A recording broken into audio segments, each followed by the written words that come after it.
Well, good evening, friends. Mark Holmes here, and as always, thank you guys for watching, commenting, subscribing, and being part of the Joe Boo Sports Report. Without you guys, this literally does not work. First of all, let me thank everybody who came in and watched our live stream earlier today. I appreciate that so much. We had fun watching the Giants survive and get a win against the Joe Burrow-less Cincinnati Bengals. You know, 2020 has been crazy. In fact, I'm trying to figure out what kind of shirt. We need a I survived 2020 or something or other type of shirt, because this has just been crazy how bad this year has been. So many things have happened that you just did not think were possible to happen like it has this year. It's just been bad. It's been ugly. It's been horrendous. And sitting here watching today, you know, Rashid's feeling good, actually, after dodging the bullet, because he was worried about losing this game after that turnover on downs. I'm sorry, turnover and punt, and great punt return. He was thinking that, oh my God, we might lose this thing. And sitting here looking at it, you know, it's one of those bittersweet wins for the Giants, because they've gotten a 3-game win streak. They're the first team in the division to have 3 weeks in a row. Shout out to them for winning. But before you pound your chest too much, you've now lost Danny Dimes for who knows how long. He's got a hamstring issue, which is one of those lingering issues. You saw he couldn't pass off of that leg, and he may be gone for multiple weeks, and the schedule does not get friendly for the Giants, to say the least. They play Seattle next weekend, and I think they've got the Steelers left on that list, and I think the Cardinals. So much like the Eagles, they've got a tough road to hoe. And I'm not saying that we have a chance, but technically we have the softest schedule. Washington has a tough schedule as well. But the Washington fans, you know, they're going crazy. I'm getting people watching the channel that I've never seen before. I'm seeing some of the Giant fans that I haven't seen for 4 years start coming back. And I understand, y'all are cockroaches. You're only going to come around when things are good. You're only going to come around when things are good. I get that. But see, a true fan is there win or lose. I can respect a person that's there that will dish it out and take it the same way with the same energy. But as I look around our division right now, and we feel bad about where we are this year, this is hopefully going to be that deja vu season.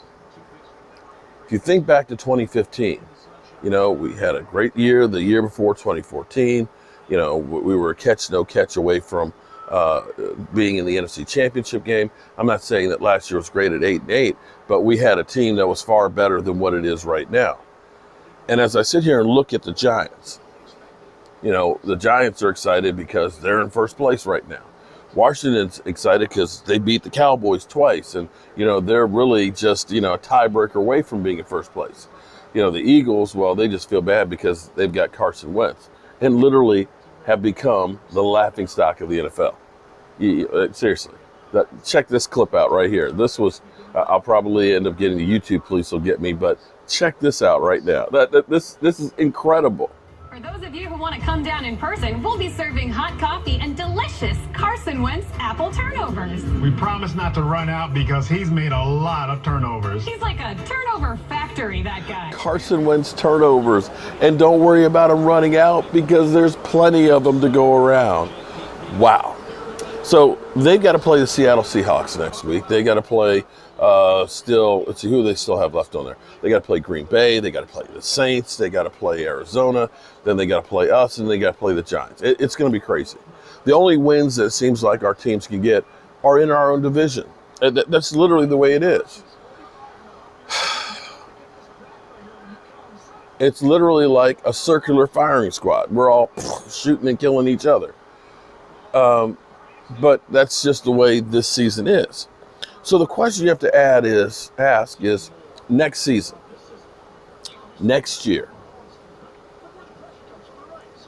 The question will be is, as we look to the future, for us, for the most part, the season is over with. When you look at the division, you have to look at it and say, which teams will be in the best position to try and really compete next year? Well, one of these teams are going to win the division. Right now, you honestly have to look and say the Giants and Washington are playing the best football in the division. I dare say that Washington is playing the best at the moment. The Giants got lucky to beat a decimated, quarterbackless Cincinnati Bengals. They've got a 3-game win streak. They're trending up, but the reality is nobody has more than 4 freaking wins in this division after 11 games. 4 wins. That is pathetic. That is putrid. Now, Washington, you got to look at them and say, wow, that defensive front they have, they can add some pieces to that defense. That defense is going to be mean. That defense is keeping them in games. Offensively, you look and say, you got a really nice wide receiver there. You got a nice running back. I don't know that Alex Smith is going to be a long-term solution for him. But you look at the Washington team and say, with Ron Rivera, that team is definitely trending way up. You look at the Giants. But Washington hasn't had the amount of injuries, so to speak, as some of the other teams in the division. Washington has most of what they started with. You look at the Giants. Now, the Giants, they'll get Barkley back next year. You see that Danny Dimes has kind of taken some steps. He hasn't had a turnover, I don't think, in the last 3 weeks. I bet Carson Wentz wishes he could say that. And you look at that with Joe Judge and Jason Garrett, that they may be trending up. Now, again, they still only have 4 wins, but you look at that and say you'll get a boost from Barkley, you'll get a boost from the draft. Now, between those 2 teams, more than likely one of those 2 teams are going to win the division. The problem is going to be is one of those 2 teams will win the division. And that will change the trajectory of what's going to happen for you next year. You will play a first-place schedule. And much like Philadelphia is playing against Green Bay and Seattle and New Orleans, they're playing that first-place schedule. You're going to have to go against division winners next year. That is going to make it a little tougher. The second thing is the losers of the NFC East will probably all be in the top 10. The winner will be picking at 19. Not quite as good, not the same spot that you can get an impact player like the top 10. It'll be harder to fill in a lot of those holes. And again, Washington and the Giants, for the most part, are healthier teams. Then we get to the Eagles. Interception, Tampa Bay. Tampa Bay trying to mount a comeback.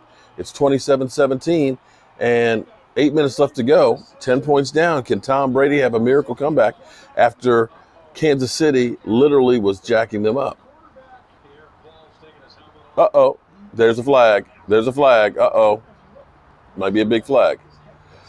You look at the Eagles. Roughing the passer. Wow. So they had got an interception, but a roughing the passer brings it back. So now we get to the Eagles. If the Eagles win the division, they are really screwed in the future. For them to have to play a first-place schedule next year, for those guys to have to turn around and end up picking 19th, they are hamstrung because they are literally in cap hell. Next year, they have $263 million on the books. Now, we don't know where the salary cap's going to be. We know the floor is going to be 175. It was originally estimated to be about 215 before COVID, but you got to think with the lack of fans in the stands, which is about 25% of the revenue, that's going to go down somewhere. I don't know that it goes to 175, but it may. If that's the case, the Eagles, who for the most part are about as healthy as going to be. I know they've lost Lane Johnson, and I know they've lost Brian Browner on their offensive line and some other offensive linemen. But right now, they've gotten a lot of those guys back. I know Lane Johnson, like I said, is gone this week. And Jason Peters shouldn't have been re-signed because he's over the hill. They don't have a lot of firepower that's coming back. And they're going to have to either restructure a lot of contracts or they're going to have to let people go. I think they have quite a few draft picks, but if they win the division, it's going to be harder because it's 19th. I don't see them being able to take a big leap next year. In fact, I look at them and say it's going to be harder for them. Enter the Dallas Cowboys. I don't know if Mike McCarthy is the right guy. I still have questions. Okay, I'm questioning some of the play calling and things that we've done thus far, but I may be wrong on that. Regardless of that, when you look at the Cowboys, which are more decimated than anybody in our division, we lost our quarterback. We've lost, basically 3 offensive linemen that were key. 3 Pro Bowl, excuse me. Yeah, 3 Pro Bowl offensive linemen and 1 that should have been one from the team that was here last year. We have lost the starting tight end. We have lost players galore. Some of those players will be back.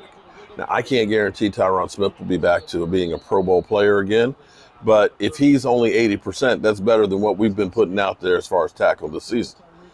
You look at Tyler Badass, you figure he's going to be decent. If we re-sign Joe Looney can play guard and tackle. Connor Williams is holding his own.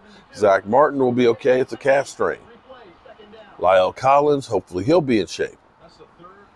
If we end up being in that top 5 draft pick situation, knowing that we actually have the quarterback situation taken care of, we may actually be in the best position of any of these teams. Just think, if we finish up in the basement, we got a 4th place schedule. We're playing other cellar dwellers next year as opposed to first place teams. If we get a top 5 draft pick, knowing we have a quarterback, there may be a team that's trying to get up there to get a quarterback. We can trade back and get more draft capital. And we're sitting here on 11 draft picks. And keep in mind, if we stay at that 5th spot, that means we got the 5th. That means we got the 37th. That means we got the 67th pick. 67? 37? No, 69th pick. And also, we've got 69, the end of the draft. So basically, we got 4 picks within the first 110 of the draft. You look at the Cowboys and say that team can reload a lot quicker than the other ones can. The question will be coaching. So, yeah, this season has been demoralizing. Yeah, this season hurts. But as I look ahead, this isn't where we have to tear the thing down and rebuild like maybe the Eagles need to. So that's where I am right now. And that's all I got for you right now. Tomorrow night, we'll be live streaming the Eagle game and doing a regular live stream during it. And hopefully we'll see Philly 500 melt down some more. I'm Mark Holmes, and I appreciate you being here.